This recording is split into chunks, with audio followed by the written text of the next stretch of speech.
नमस्कार, स्वागत आपका रहना न्यूज़ 24 पर। मैं हूं प्रिंस लांबा।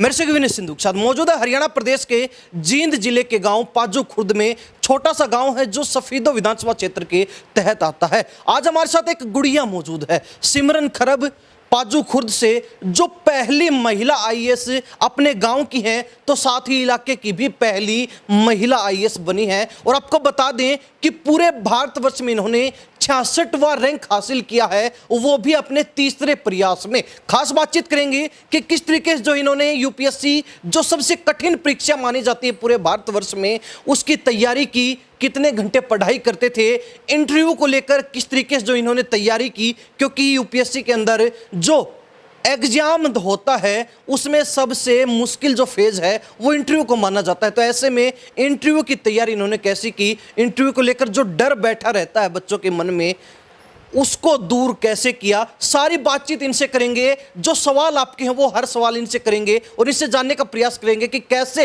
ये सफलता प्राप्त इन्होंने की है। सिमरन खरब, बहुत बहुत स्वागत आपका। बहुत बहुत धन्यवाद।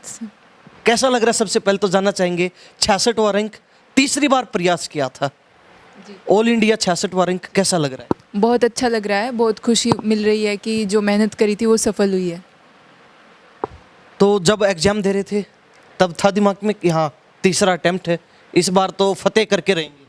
हाँ, तीसरा अटेम्प्ट है तो इस बात का थोड़ा प्रेशर था कि इस बार हो जाए तो अच्छा है, क्योंकि काफ़ी टाइम हो गया था और प्री भी 2 बार नहीं हुआ था। तो उम्मीद तो थी, पर इतना अच्छा रिजल्ट आएगा वो नहीं सोचा था। बात की जाए आपके तीसरे अटेम्प्ट की, तीसरे अटेम्प्ट में झंडा गाड़ दिया वो अलग है, यूपीएससी फतेह कर लिया वो अलग बात है, लेकिन अब इस मुकाम पे कैसा लग रहा है? गांव की पहली महिला आईएएस और इलाके की पहली महिला आईएएस बनकर कैसा महसूस कर रहे हैं? बहुत अच्छा लग रहा है। बहुत अच्छा लगता है कि जब गांव में लोग मिलते हैं तो वो पूछते हैं, वो सिर्फ आशीर्वाद नहीं देते, वो बल्कि पूछते हैं कि भाई आपने कैसे किया, अगर हमें अपने बच्चों को पढ़ाना हो तो हम क्या करें। और बच्चियां आती हैं घर पे, वो पूछती हैं, तो प्रेरणा मिली है उन सबको मेरी इस कामयाबी से, तो ये जानकर अच्छा लगता है। गांव में जब बड़े बुजुर्ग मिलते हैं, अड़ोसी पड़ोसी मिलते हैं, आपके जो मित्र सहेलियां हैं वो मिलते हैं, तो क्या कहते हैं? सिमरन कहते हैं, बेटी कहते हैं, या फिर कहते हैं कि आओ डीसी साहब आओ, कैसे हो? सब मिल के कुछ बोल ही देते हैं, जो आपने जितने नाम लिए हैं सभी बोलते हैं। सब बहुत खुश हैं, बस खुशी जाहिर करते हैं जब भी मिलते हैं। तीसरा प्रयास था, कोचिंग वगैरह ली या फिर बिना कोचिंग के ही जो यूपीएससी का एग्जाम क्रैक कर लिया? मैंने पहला अटेम्प्ट देने से पहले कोचिंग ली थी, फाउंडेशन कोर्स होता है, किया था मैंने। उसके बाद जो लंबी जर्नी हो जाती है थोड़ी, 3 साल हो गए हैं, 3-4 साल तैयारी में, तो अलग अलग कोचिंग से कुछ ना कुछ कोलैबोरेशन हो ही जाती थी। तो जैसे फाउंडेशन होने के बाद ये जो साल जो मैं तैयारी करी थी इस अटेम्प्ट की, उसमें मैंने नेक्स्ट आईएएस एक कोचिंग है उसके ज़्यादा जैसे टेस्ट सीरीज़ ले ली, इंटरव्यू गाइडेंस ले लिया, और भी मेंटोरशिप का प्रोग्राम, तो ये वहाँ से किया था। यानी प्रॉपरली कोचिंग पे डिपेंड नहीं रहे? नहीं, कोचिंग पे मैं काफ़ी डिपेंडेंट थी, बट हाँ अपनी खुद की मेहनत होती है। कोचिंग तो बहुत बच्चे करते हैं, जब आप उसको सही यूटिलाइज़ करते हैं, उसको जो कोचिंग आपको सिखा रही है और जो एग्ज़ाम आपसे डिमांड कर रहा है, जब आप वो दोनों चीज़ को मैच करते हैं ना, तो रिज़ल्ट अच्छा आता है। पर यही है कि फ्रेंड्स फैमिली का सपोर्ट था, वो बोलते थे कि आप डरिए मत, आप बस अपना काम करिए। और एक चीज़ मेरे साथ जो अच्छी रही है वो ये है कि एग्ज़ाम के दिन, एग्ज़ाम जब मैं दे रही होती हूँ तब मैं कोई और चीज़ नहीं सोचती थी, तब सिर्फ पेपर का सोचती थी। आगे पीछे वो डर तो लगता ही रहता है, वो लगना भी चाहिए, तभी और अच्छा करने के लिए आपको प्रेरणा मिलेगी।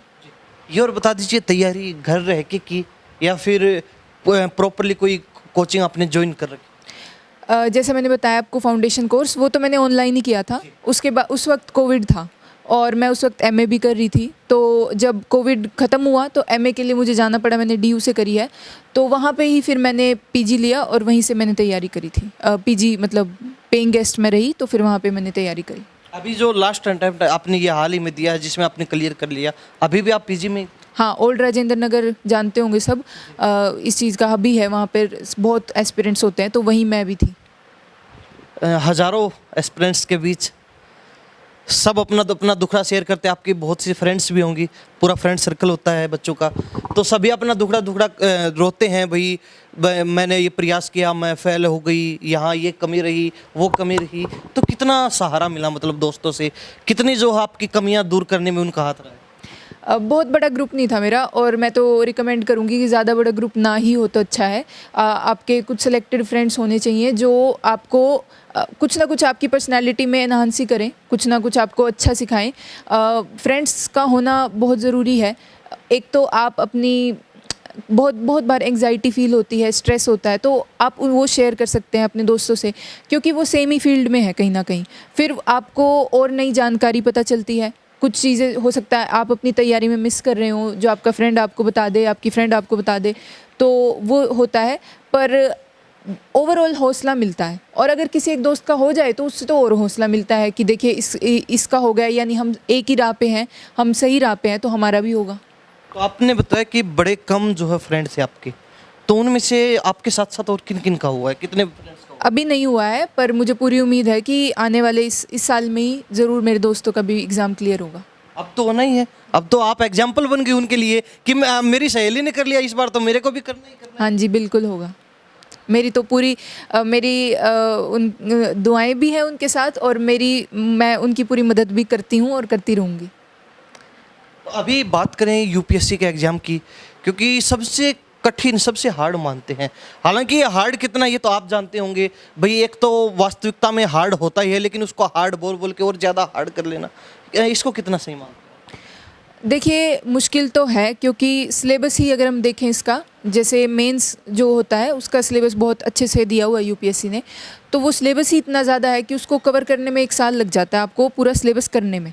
फिर उसके बाद ये ज़रूरी नहीं है कि पेपर में आप बैठेंगे तो आपको यूँ का यूँ आपके नोट से ही क्वेश्चन दे देंगे। वो क्वेश्चंस आपको ऑन द स्पॉट उनके आंसर बनाने पड़ते हैं। फिर आपको वो आंसर इस लेवल के होने चाहिए कि आप एक एडमिनिस्ट्रेटर की तरह सोचें, एक डीसी की तरह सोचें। उसके हिसाब से आप उसकी प्रॉब्लम लिखो, सॉल्यूशन लिखो, और 3 घंटे में करो। फिर वो चीज़ आपको दोबारा करनी है एक ही दिन में 2 बार, क्योंकि एक दिन में 2 पेपर होते हैं 3-3 घंटे के। ये सारा आसान तो नहीं है, पर यह है कि उतना मुश्किल नहीं है जितना सोसाइटी में एक परसेप्शन बना हुआ है कि पता नहीं ये तो 12 घंटे पढ़ने से, 15 घंटे पढ़ने से ही होगा। ऐसा नहीं है। वो इंसान की और एस्पिरेंट की समझ पे डिपेंड करता है। अगर वो चीज़ों को जल्दी समझ के और जल्दी इम्प्लीमेंट करें तो उतना मुश्किल नहीं है जितना आमतौर पे सोचा जाता है। तो आप चीज़ों को इम्प्लीमेंट करने में कितने फास्ट थे, यानी कि डेली कितने घंटे मतलब रूटीन था आपका कि आप पढ़ाई कर लेते थे? मैं शुरुआत में तो कम करती थी, मतलब 6 से 7 घंटे, क्योंकि कंसिस्टेंट रहने के लिए थोड़ा बैलेंस होना ज़रूरी है।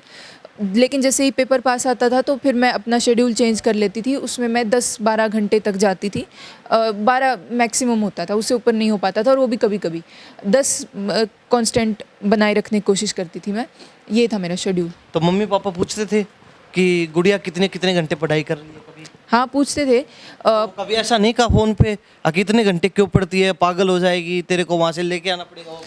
वो बस ये बोलते थे कि अपनी हेल्थ का ध्यान रखो, साथ के साथ खाने पीने का ध्यान रखो, और मतलब मेंटल हेल्थ का बहुत ध्यान रखो।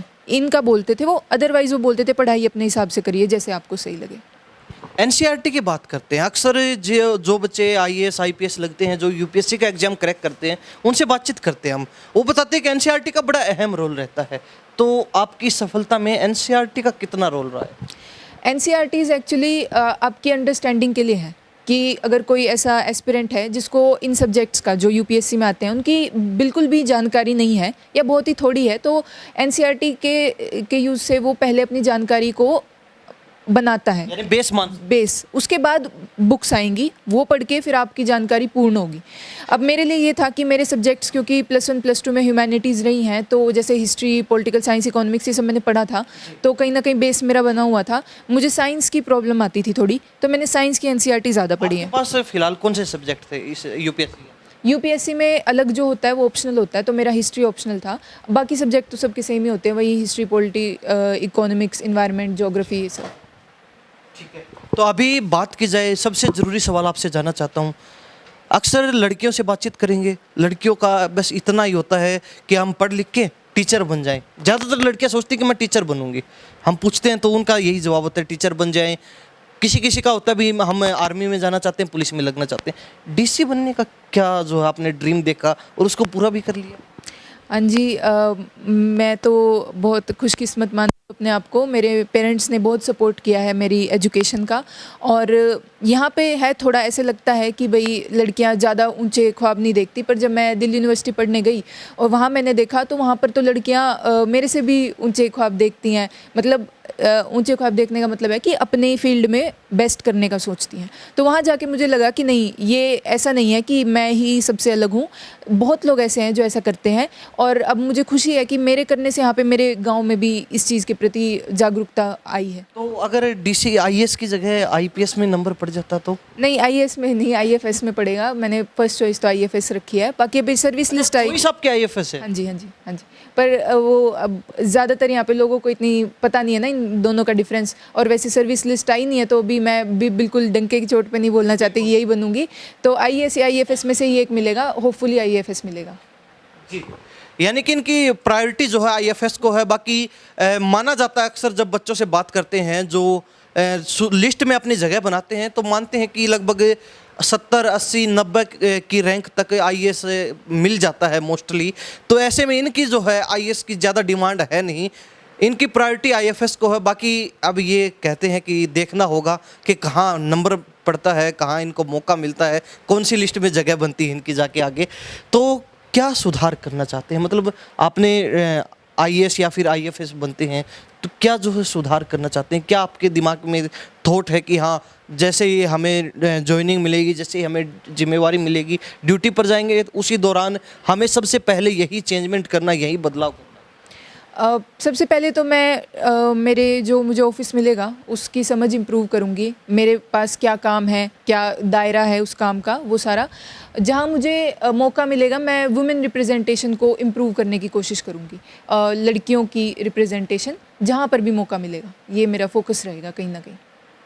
जी, सिमरन खरब हमारे साथ खास बातचीत में है। यूपीएससी का एग्जाम क्रैक किया और ख़ास बात ये है कि जनरल कैटेगरी के अंदर 66वां रैंक ऑल इंडिया में इन्होंने प्राप्त किया है। बड़ी जो है एक सफलता हासिल उन्होंने की है, बड़ा लक्ष्य इन्होंने प्राप्त किया है, क्योंकि अपने गांव के साथ साथ अपने इलाके की भी पहली महिला आईएएस या फिर आईएफएस बनने जा रही हैं, सिमरन खरब। इनके परिवार के लोग हमारे साथ मौजूद हैं, उनसे भी बातचीत करते हैं। इनकी दादी मौजूद है। जी, कैसा लग रहा है? ठीक लग रहा है। ठीक लग है कि जमा मन में लाडू फूट जमा मौज होएगी। हम तो कति सीधे स्वर्ग में गए, कति मौज होएगी। मेरे पोते नाम 2 हाथ ऊंचा चढ़ा दिए। चाचा मौजूद हैं, क्या नाम है? कृष्ण कुमार। कृष्ण जी, कैसा लग रहा है, क्या कहेंगे बिटिया की उपलब्धि पर? बहुत अच्छा लग रहा है और इसने जमा चाड़ा पैट दिया और जमा घने खुश हैं। बहुत बढ़िया उम्मीद थी हमने इससे, फिर इतनी बड़ी उम्मीद नहीं थी कि भाई इतना बड़ा रैंक ले गया।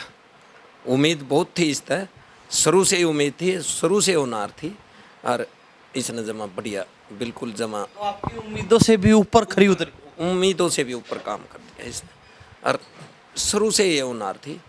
स्वभाव भी बिल्कुल बढ़िया है इसका और ये शुरू से ही नर्सरी से लेके +2 तक तो यहीं पढ़ी है, तो एक पहले नंबर पर रहा करती है क्लास में। क्या कहेंगे परिवार को, गांव के लोगों को, इलाके के लोगों को? पूरी उम्मीदें हैं कि एक पहली बिटिया आईएएस या फिर आईएफएस जो बनने जा रही है, उससे बड़ी उम्मीदें हैं कि वो इतिहास रचेगी। एक इतिहास तो आपने बना दिया कि पहली अपने इलाके के, अपने क्षेत्र की महिला आईएएस या फिर आईएफएस बनने जा रही हैं, लेकिन आगे आपके काम का भी इतिहास बने, ये उम्मीदें सब लगाते हैं। क्या कहेंगे? मैं तो ये कहूँगी कि बहुत अच्छा लगता है ऐसी उम्मीदों के बारे में सुन के।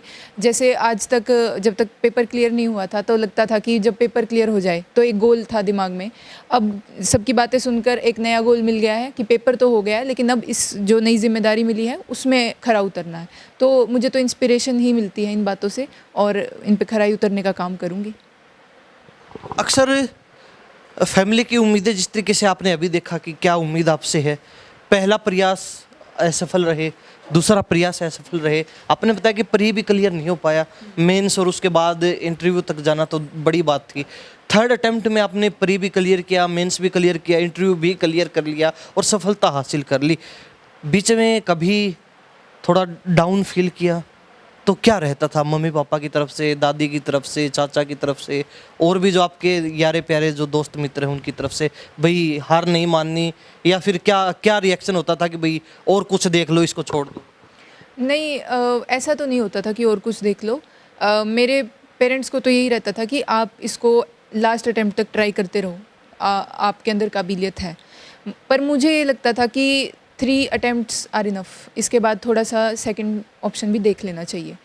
डाउन फेजेस तो आती थी, बहुत बहुत ज़्यादा आती थी, हर तीसरे दिन ही आती थी, पर उसको खुद ही कोप करना होता है, वो भी पार्ट है प्रिपरेशन का। मैं तो यही मानती हूँ कि जब आपको ये भी लगता है ना थोड़ा, जब डर लगता है तभी तो आपको और अच्छा करने की प्रेरणा आती है। अगर आपको किसी चीज़ का डर ही ना लगे, जैसे मुझे पहले अटैम्प्ट में किसी चीज़ का डर नहीं था तो मेरी परफॉर्मेंस भी वैसी ही थी। जब मुझे डर लगना शुरू हुआ तो मेरी परफॉर्मेंस भी अच्छी हुई। तो मैं तो हर चीज़ को बैलेंस में रखने का ही मानती हूँ कि हर चीज़ थोड़ी थोड़ी होनी चाहिए आपके बैलेंस में, एक्सेस कुछ नहीं होना चाहिए। अब एक उदाहरण ले सकते हैं, अगर किसी को मान लीजिए बनना ही डीसी है, उसका टारगेट ही डीसी बनने का है, तो आप अगर यूपीएससी के थ्रू नहीं लग सकते, एचसीएस के थ्रू प्रमोशन लेके भी आप जा सकते हैं, अनुभव के आधार पर जा सकते हैं। आज के दिन आपने देखा होगा हाल ही में लिस्ट भी जारी हुई थी, कई एचसीएस को आगे भी प्रमोट किया गया। लेटरल एंट्री भी होती है। नहीं, तरीके तो बहुत हैं, और मेन डिपेंड करता है कि आपका मेन एजेंडा क्या है। आपको अगर सोसाइटी को सर्व करना है, मौके बहुत मिलते हैं, तो जहाँ भी मौका मिलता है तो आप वहाँ कर सकते हैं। एचसीएस भी एक अच्छा वो है, ज़रिया है। हर स्टेट की जो सर्विसेज हैं बहुत अच्छा ज़रिया है, तो जहाँ पर भी मौका मिले उसको यूटिलाइज़ करें। तो हमारे साथ सिमरन खरब खास बातचीत में है।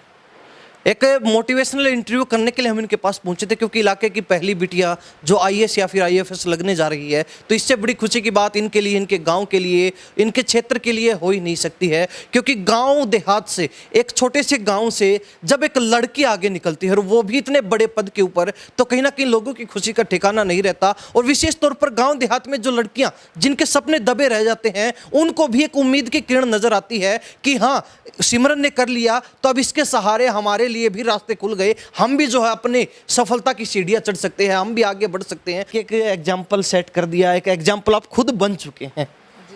चलते चलते बता दीजिए एक बार फिर, कितनी खुशी हो रही है? बहुत खुशी हो रही है।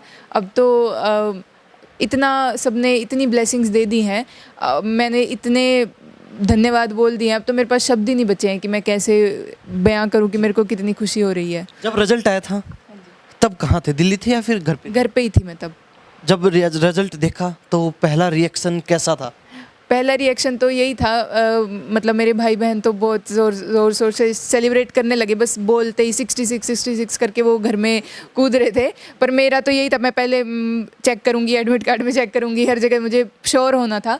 और मम्मी पापा भी तब तो शांत थे कि पहले एक बार कंफर्म हो जाए तभी हम भी सेलिब्रेट करेंगे। और जब हो गया, एक बार देखा तो तब तो भरोसा भी नहीं हुआ आंखों पे कि हाँ हो गया। हाँ, तब तो नहीं हुआ, और जब कंफर्म हो गया तब सबकी आंखों में खुशी के आंसू थे। क्रॉस चेक करके। हाँ हाँ, ये मतलब एक खुशी का मौका ही ऐसा था कि सबको भावुक होना लाजमी था। अब सिमरन के मम्मी पापा मौजूद हैं, चाचा से बातचीत करवाई, चाचा की तो खुशी का ठिकाना नहीं है। अब मम्मी पापा से पूछ लेते कि इनको कैसा लग रहा है। जी क्या नाम है? जगबीर सिंह। जगबीर सिंह जी, बिटिया ने इतिहास रच दिया, क्या क्या कहिए, वही बात है कि हमारे पास शब्द ही नहीं है। उम्मीद तो थी हमारे को, मतलब ये शुरू से ही इनका मतलब इस तरफ रुझान था, और हमें और जिस लगन से लगी हुई थी तो हमें उम्मीद थी। पर ये मुकाम ही ऐसा है कि इसमें जब आप सफल हो जाओ तभी यकीन होता है, क्योंकि सभी बच्चे बहुत मेहनत करने वाले होते हैं। ऐसा तो नहीं है कि हमारी गुड़िया ही मेहनत करी थी, वहाँ पे जितने बच्चों ने 2845 बच्चों का इंटरव्यू हुआ था, वो सब भी बहुत मेहनत करने वाले बच्चे थे। और ये भी बहुत मेहनत कर रही थी और इसने अपने उद्देश्य को हासिल किया। बहुत अच्छा लग रहा है, बहुत गर्व महसूस कर रहे हैं। तो बिटिया लाजमी है होना। तो बिटिया ने अपना टारगेट पूरा किया तो अच्छा तो लगता है। जब बच्चे बाप से आगे बढ़ते हैं तो बाप को तो बहुत गर्व महसूस होता है। वही हमें हो रहा है जो हर बाप का सपना भी ये था कि हमारे बच्चे हमने जितना कि उससे डबल ट्रिपल करे। हाँ बिल्कुल बिल्कुल जी, माँ बाप का तो सपना होता ही है कि हमारे बच्चे आगे बढ़े, हमारे से ज़्यादा आगे बढ़े, और वो बढ़े हमारे बच्चे। तो बिटिया तो उम्मीदों पर बिल्कुल खरा उतरी है 100%। हाँ बिल्कुल खरा उतरी है, और जिस तरीके से मेहनत कर रही थी तो कभी कभी थोड़ी सी घबरा जाते हैं बच्चे। उस जिस लेवल का ये तैयारी कर रही थी उसमें होता है, पर हम इसके साथ खड़े हुए थे, इसको बूस्ट करते थे, इसको समझाते थे, इंस्पायर करते थे, और ये अपने लगी रही है। एक अर्जुन का जो निशाना था जैसे मछली की आँख का, उसी तरह ये भी अपने काम पे लगी रही, और हम इसकी मेहनत को ही देख के हमें यकीन था।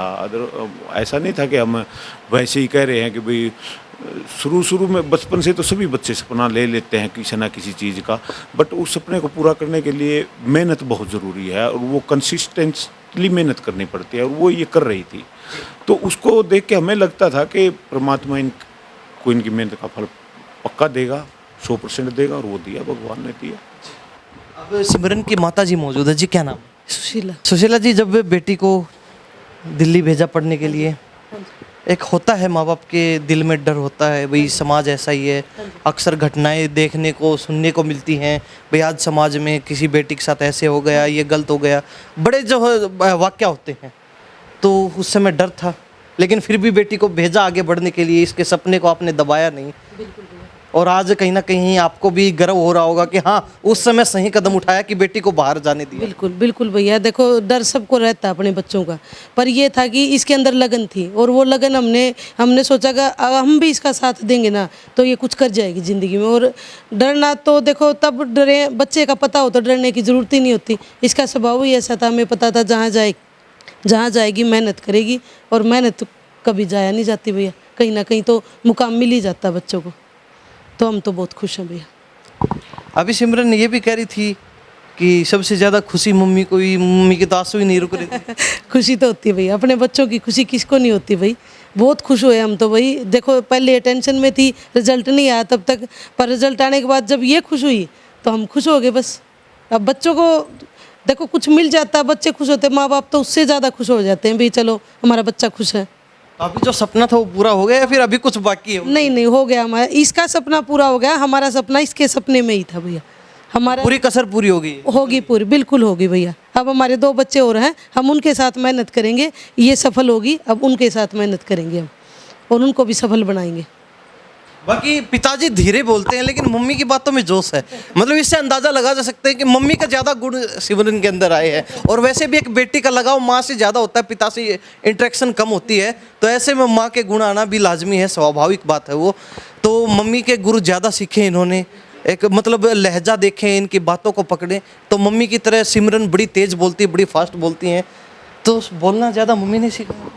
नहीं, मम्मी पापा दोनों के ही गुण हैं। ज़्यादातर तो मुझे मेरे, अब तो बैलेंस करना पड़ेगा ना। बैलेंस की बात नहीं, ज़्यादातर तो मुझे मेरे पापा से ही आइडेंटिफाई करा जाता है, पर जैसे पिछले कुछ साल थे जो तैयारी के, उसमें मैं मम्मी से सब कुछ का शेयर करती थी, मतलब मेरी तैयारी कैसी चल रही है, मार्क्स कैसे आ रहे हैं, और कभी बहुत डाउन फील करती थी तो वो भी मम्मी को बताती थी।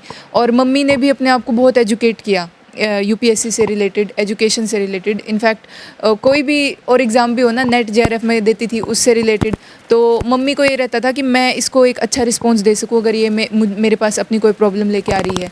तो इस वजह से हमारी बॉन्डिंग और स्ट्रॉन्ग हो गई है पिछले कुछ टाइम में, तो वो रिफ्लेक्ट तो होगा ही। चलो चलते चलते 2 ज़रूरी सवाल आपसे रहेंगे। पहला सवाल, जब आप पढ़ाई करते थे कंटिन्यू, तो उसके बीच में भाई थोड़ा रेस्ट सबको चाहिए होता है, माइंड भी रिलैक्स करना होता है, तो मनोरंजन वगैरह के लिए क्या कुछ आप करते थे, क्या एक्टिविटीज़ करते थे? एक तो मैं दोस्तों के साथ बाहर हम लोग जाते थे, चाय वगैरह पी लेते थे थोड़ा, वो छोटे ब्रेक के लिए, उसमें भी हम लोग आपस में अच्छी ऐसे कुछ टॉपिक्स डिस्कस कर लेते थे। इंटरव्यू के टाइम पे तो बहुत किया ये, कोई भी टॉपिक डिस्कस किया, उसके इंटरव्यू के फॉर्मेट में उसके क्वेश्चन आंसर्स हम करते थे। इसके अलावा सिर्फ एंटरटेनमेंट के लिए मैं कोई भी ऐसे नेटफ्लिक्स सीरीज़, फिल्म या यूट्यूब ये सब देखती थी। मैं ये सोचती थी कि वो जो मेरा टाइम होगा ना एंटरटेनमेंट का, उसमें मैं पढ़ाई से रिलेटेड कुछ भी नहीं करूँगी, तो ये मेरा रहता था। मूवीज़ वगैरह भी देखी आपने? हाँ जी, देखी है। बाकी अक्सर बहुत कम बच्चे ऐसे होते हैं जो ये बात कहते हैं कि हमने पढ़ाई के दौरान मूवीज़ वगैरह देखी हो, लेकिन सिमरन ने जो अपना फ्री टाइम था, यानी कि पढ़ाई के बीच में जो इनका एक रिलैक्स करने का टाइम था, माइंड रिलैक्स करने का जो समय होता था, एक ब्रेक लेने का जो समय होता था, उस टाइम में इन्होंने अपने उसको पूरी तरह से यूटिलाइज़ किया, यानी कि यूट्यूब वगैरह, नेटफ्लिक्स से मूवीज़ वगैरह देखना, वेब सीरीज़ वगैरह देखना, ये सारी चीज़ें इन्होंने की हैं। तो और चलते चलते मेरा दूसरा सवाल और आखिरी सवाल यही रहेगा आपसे, आपने पढ़ाई की, सारी बात ठीक है, आपने यूपीएससी एग्जाम क्रैक कर लिया, लेकिन अक्सर बच्चे कहते हैं कि इंटरनेट का बड़ा उसमें योगदान रहा है। यूट्यूब वगैरह पे हमने वीडियोस देखे, यूट्यूब वगैरह पे अगर कोई डाउट है, कोई टॉपिक समझ नहीं आ रहा, उसको विस्तार से समझ लिया, इंटरनेट का सहारा ले लिया। तो आपकी सफलता में यूट्यूब वगैरह, इंटरनेट वगैरह का कितना योगदान रहा? काफ़ी योगदान रहा है। जैसे कि मैं तीसरा अटैम्प्ट दे रही थी, तो नोट्स में क्या होता है कि आपको पढ़ने तो होते हैं नोट्स, पर एक टाइम के बाद बोरियत आ जाती है वही चीज़ दोबारा पढ़ने में। तो इंटरनेट की मदद से ना उसको आप थोड़ा सा और इंटरैक्टिव बना सकते हो। जैसे मैंने आपको बताया मेरा साइंस का बैकग्राउंड नहीं था, तो साइंस के टॉपिक्स में खासकर यूट्यूब पे देखती थी कि 5-10 मिनट की शॉर्ट वीडियोस जो कॉन्सेप्ट को आसान भाषा में समझा दे, और उसमें क्योंकि विजुअल भी होता था तो वो उसको और अच्छे से समझने में हेल्प होती थी। ऐसे ही और भी गूगल का बहुत यूज़ करा है, और मेन तो यूट्यूब और गूगल ही रहा है मेरा। उससे क्या है ना कि मतलब एंटरटेनिंग हो जाती है पढ़ाई, तो बोरियत थोड़ी कम हो जाती है। मूवीज वगैरह आपने देखी, लेकिन सोशली एक्टिव रहे इंटरनेट पर, या फिर वो ज़्यादा एक्टिव नहीं रहे? नहीं, मैं सोशल मीडिया पे तो यूपीएससी की तैयारी से पहले से ही नहीं थी। वहाँ मेरा कोई ज़्यादा एक्टिविटी नहीं है। लेकिन अगर मनोरंजन करना तो मूवीज वगैरह तक सीमित है। हाँ, यूट्यूब, मूवीज़, सीरीज़, ये सब। सिमरन, बहुत बहुत धन्यवाद बातचीत के लिए, आपने अपना कीमती समय दिया। Thank you so much. आपका बहुत बहुत धन्यवाद पूरी फैमिली का। तो हमारे साथ सिमरन खरब, पाजू खुर्द गांव छोटा सा गांव है, हल्का सफीदो, जिला जींद, हरियाणा प्रदेश के अंदर। ऑल इंडिया रैंक जो इन्होंने 66 प्राप्त किया, तो दूसरों के लिए भी एक उदाहरण है। और चलते चलते आपको एक बार फिर हम बता दें कि अपने गांव के साथ साथ इलाके की भी पहली महिला आईएएस, या फिर इनकी जो जिस चीज़ को ये तवज्जो दे रही हैं आईएफएस हो सकती हैं, और इतिहास के पन्नों में कहीं ना कहीं इनका नाम भी अब दर्ज किया जाएगा। और आगे इनका मकसद है, इनका इरादा है, इनका जो लक्ष्य और उद्देश्य है आगे के लिए, वो ये है कि हम समाज के अंदर सुधार के ऐसे काम करें कि हमारे कामों से भी हमारी पहचान हो, हमें जाना जाए। तो इन्हीं सब बातों के साथ मैं प्रिंस लांबा, मेरे से विनय सिंधु के साथ हरियाणा न्यूज़ 24। नमस्कार।